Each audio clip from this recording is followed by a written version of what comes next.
guys, this is Grace and welcome to my channel and welcome to another video. This is video number 5 of my latest scrapbook series here on YouTube. It's 8.5 by 11.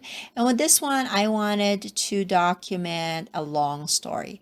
And I think that's one of the things that I love about 8.5 by 11, especially creating me pages, is that I'm not so much focused on the holidays or the birthdays. This is more focusing on the little things that I documenting the items or the I don't know, feelings that I have of particular events in my life where it's not necessarily connected to an event.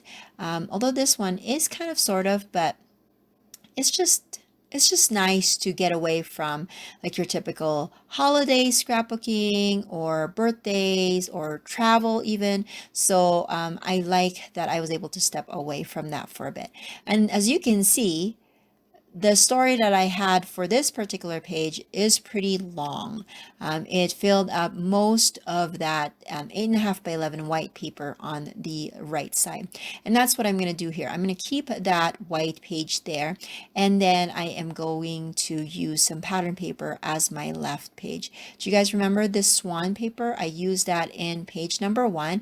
And I didn't plan this, but apparently like my book and videos are the same, or I'm using the same type of products here. Actually, this is not my last video for this particular series because I will be sharing where I store or how I store my 8.5 by 11 pages in video number 6. So if you are not subscribed yet, please do so and make sure to hit that bell button so that YouTube will remind you or will let you know when a new video comes out from me. But this will be the last process video for this particular series. And so the way for me to incorporate two different kinds of pages will be to extend or to add a little bit of that pattern from the left to the right.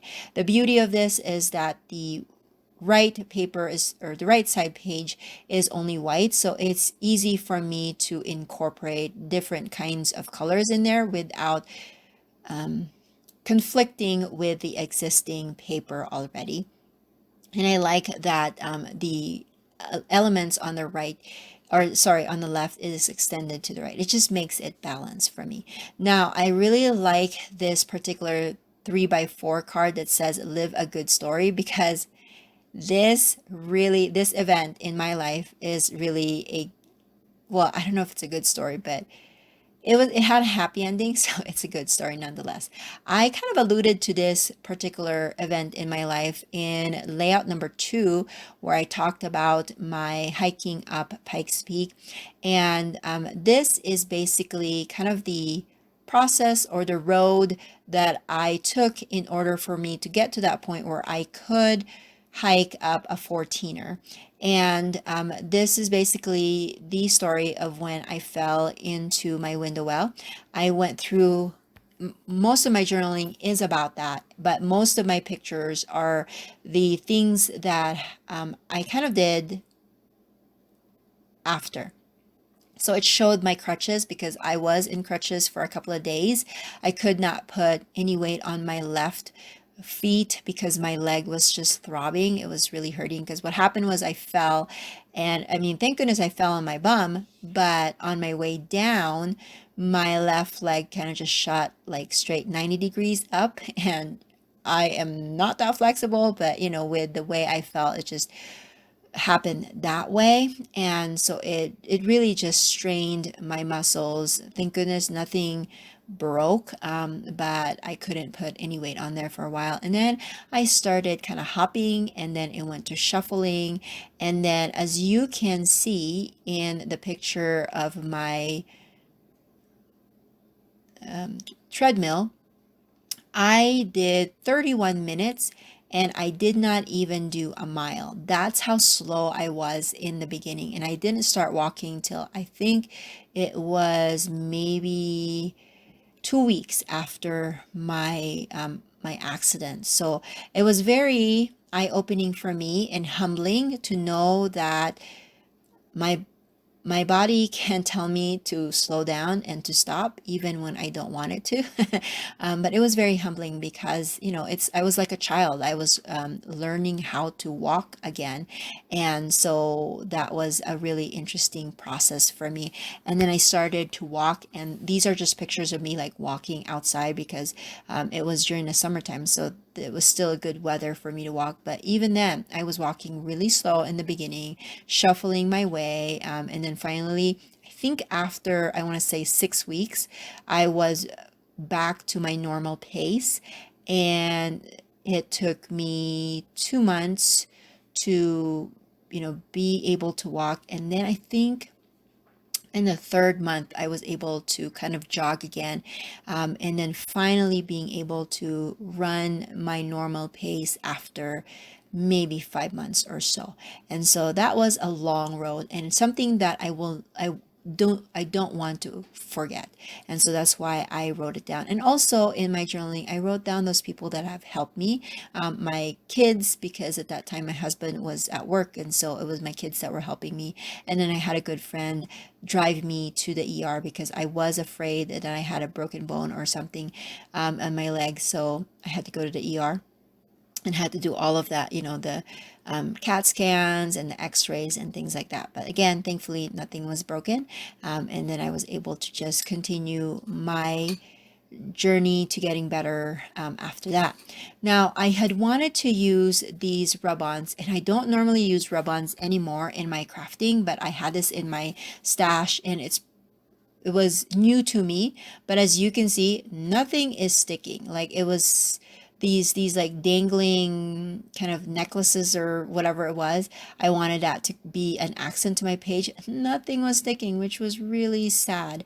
But I did notice that I could add these flowers. They were, I don't know if it was the color or maybe the size of the design, but it was really hard for me to adhere some of those stuff. And I even wanted to use some of these. They're just not adhering.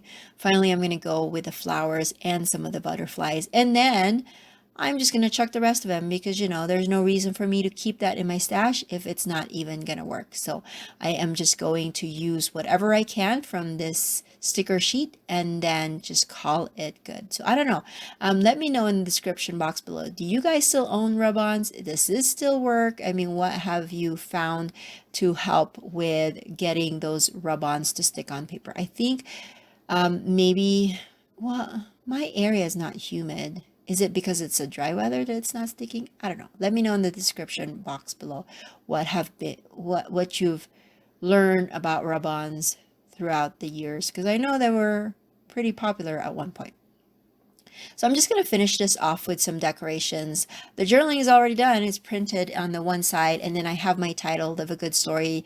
And then I did trim out some of these photos just to make sure that it works or it fits. I wanted them to line up onto the left page, kind of just staggered and just in that one spot right there.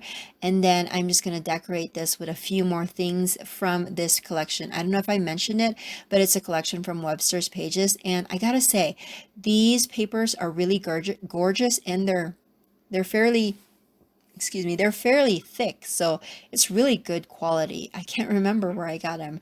I probably got them when I was designing for an adhesive company, because sometimes adhesive companies, they team up with companies that have papers and things like that so that they can like trade products so that their design teams can use their adhesive, but then also use different products that are teaming up with them. And so I think that's where I got them, because I don't remember buying this particular brand, but they're really nice. So I mean, I'm not sponsored by Webster's Pages, but they're really nice quality. I don't even know, are they still out there selling stuff? That's how much I am so out of the loop with the buying of scrapbook supplies. Anyways, let's go back to the page. I will be matting this particular title block with another 3x4 paper, just because I like the matted style of a title block, I feel like it just makes it stand out a little bit more. But to add to that, I will be adding some fun foam to the back of this page, or to this paper rather, so that it will stand out even more. And then that's the first thing that I'm going to adhere to the left page. So that will be kind of the guiding block for me to know where I'm going to place the rest of my element, because it's in the corner. Or no, I take that back. I guess I'm going to use the other corner in order for me to make sure that they are all kind of spaced properly, I guess. So I'm going to add that. I'm going to trim this one here. Again, they're just pictures. They're not even the best pictures. I should have taken a picture of me like trying to hop with the crutches, but hey, you know what? Sometimes you forget when you're in the moment, especially when you're hurting, right? When you're in pain, you just can't think of these things anymore. But at least I was able to document this one story that are finally checked off of my list. I hope that you guys have liked these videos that I've shared. If you're 8.5 by 11 scrapper, I hope that you have found some new ways to document that particular size. If you are 12 by 12 but considering doing 8.5 by 11, I hope that this has given you some ideas on how to transfer from the 12 by 12 or 12 by 24 to a much smaller canvas or much smaller space. I gotta say, it's easier to find sheet protectors and albums for this particular size, but it is kind of hard to get everything that you want in the page just because it's a smaller size.